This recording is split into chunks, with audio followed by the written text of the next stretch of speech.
चिकित्सालय मार्ग शिव हनुमान मंदिर पर 7 अगस्त से चल रहे शिव महापुराण में सोमवार को छठवें दिन शिव सती के विवाह और उनके वियोग के प्रसंग का विवरण कथावाचक सुबोध स्वामी ने किया। विधायक डॉक्टर तेज बहादुर सिंह चौहान ने कथा का श्रवण किया और आरती का लाभ लिया। 7 अगस्त से शुरू हुई कथा का समापन 21 अगस्त को यज्ञ की पूर्णाहुति के साथ होगा। प्रतिदिन मंदिर परिसर में दोपहर 2 से शाम 5 बजे तक कथा का वाचन किया जा रहा है। ब्रह्मचारी स्वरूपधारी शिव जी ने देवी को देखा, तब भक्त वत्सल उस देवी के समीप गए, उस सामग्री पूजन किया। परम सत्कार की अनेक सामग्रियों से शिवा ने पूजन किया और पर्वतों ने आदर से ब्राह्मण की कुशल का जो तुम्हारा पोषण नहीं करता कहीं अन्यत्र गया है, क्या तुम वेद प्रसन्न सावित्री हो व लक्ष्मी हो अथवा क्या सुंदर रूप वाली सरस्वती हो, इनके मध्य में तुम कौन हो, इस बात को तर्क ना करने मेरे पति की निंदा की, तब योग मार्ग से मैंने शरीर त्याग दिया था। इस जन्म में भी शंकर प्राप्त हुए, ऐसा प्रारब्धवश मुझको छोड़ कामदेव को भस्म कर अंतर ध्यान हो गए। शंकर के चले जाने से मुझे बड़ा उद्वेग हुआ। हे ब्राह्मण, तब मैं गंगा किनारे पिता के घर से चलकर तप करने चली आई हूँ। मैं प्राण वल्लभ की प्राप्ति के लिए महाकठिन तपस्या की है, परंतु उनकी प्राप्ति नहीं हुई है। इस कारण अग्नि में प्रवेश करती हुई तुमको देखकर क्षण मात्र के निमित्त विलंब करती हुई आप पधारे। मुझे शिवजी ने अंगीकार नहीं किया, इस कारण अग्नि में प्रवेश करती हूँ। जहाँ कहीं भी जन्म होगा पति होंगे तो शंकर ही। ब्रह्मा बोले, ऐसा कहकर पार्वती उस ब्रह्मचारी को बारंबार निषेध करने पर अग्नि में प्रवेश करने लगी।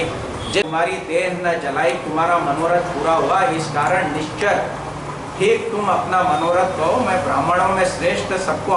तो ब्राह्मण से बोली, आज की यह कथा हम यहाँ पर ही विराम करते हैं, लेकिन उसके पूर्व जो अनन्य भक्त हुए उन भक्तों की एक बोध कथा मैं आपके सामने रखता हूँ। एक थे सत्यकाम और एक थे कर्ण। ये सत्य और झूठ बोलने का क्या गति होती है, इसको दर्शाता है। सत्यकाम की माता का नाम ज्वाला था, जबाला। लेकिन जबाला को, उनकी माता को भी यह नहीं पता था कि इसके पिता को। सत्यकाम निश्चय ही बहुत ज्ञानी और बुद्धिमान था, शस्त्र और शास्त्र दोनों में पारंगत था, लेकिन उसके कोई गुरु नहीं। पासी के ग्राम में गौतम ऋषि जी का आश्रम था और गौतम ऋषि के आश्रम में सारे ब्राह्मणों को, राजा महाराजाओं के बच्चों को ही शिक्षा दी जाती। जब सत्यकाम ने गौतम ऋषि जी के बारे में सुना, उनकी विख्यात और उनकी बुद्धि के बारे में सुना, तो उन्होंने अपनी माता से, सत्यकाम ने अपनी माता से ये इच्छा जाहिर करी कि माँ, मैं गौतम ऋषि के आश्रम में शिक्षा अध्ययन करूँगा। माता जबाला ने बताया कि बेटे, गौतम ऋषि सिर्फ ब्राह्मण पुत्रों को, राजा महाराजाओं के पुत्रों को ही शिक्षा अध्ययन कराते हैं, तुमको वो शिक्षा अध्ययन नहीं कराएंगे। बोले, पर माता, मैं तो शिक्षा अध्ययन करूंगा तो गौतम ऋषि जी के आश्रम में ही। बोले, तू जा, पर अगर वो नहीं कराएंगे तो फिर वो जो बोले उसको भगवान का प्रसाद समझकर ग्रहण कर ले।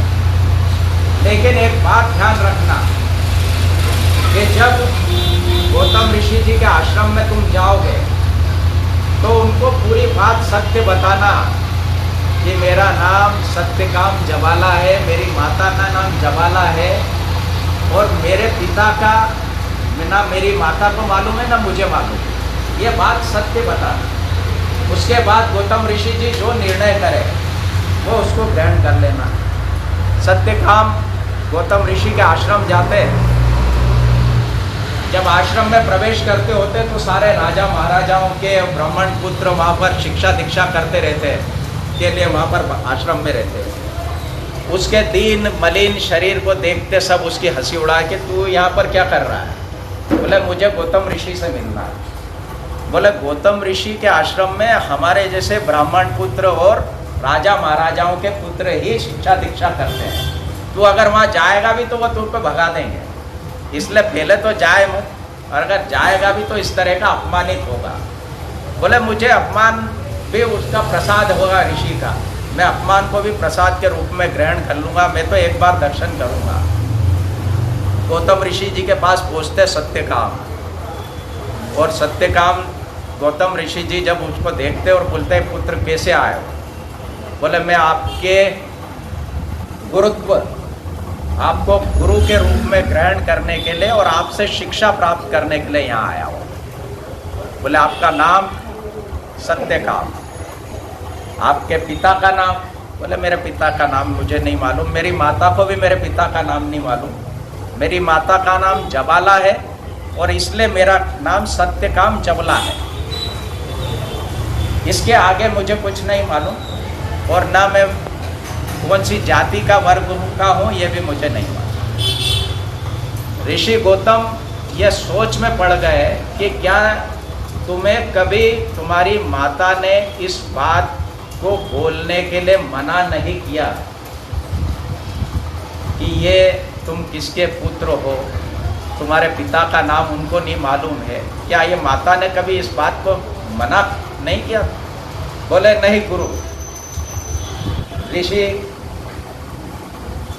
महात्मा जी, मुझे मेरी माता ने ही ये आज्ञा दी कि जब भी आप ऋषि के सामने या किसी के भी सामने जाओगे तो पूरी बात सत्यता से रखना, कुछ भी बात नहीं छुपाना।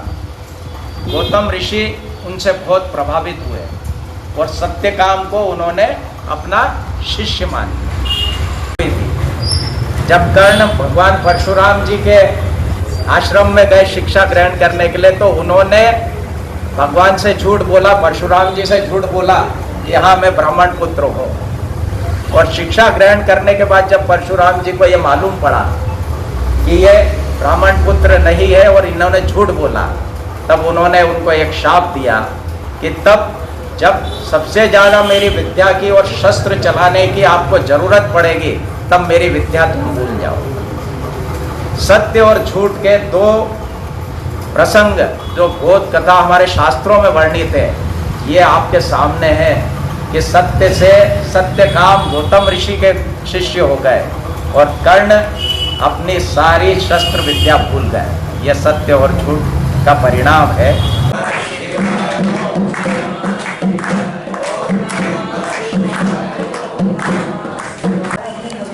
महाकालेश्वर भगवान की जय, स्वामी महाराज की जय।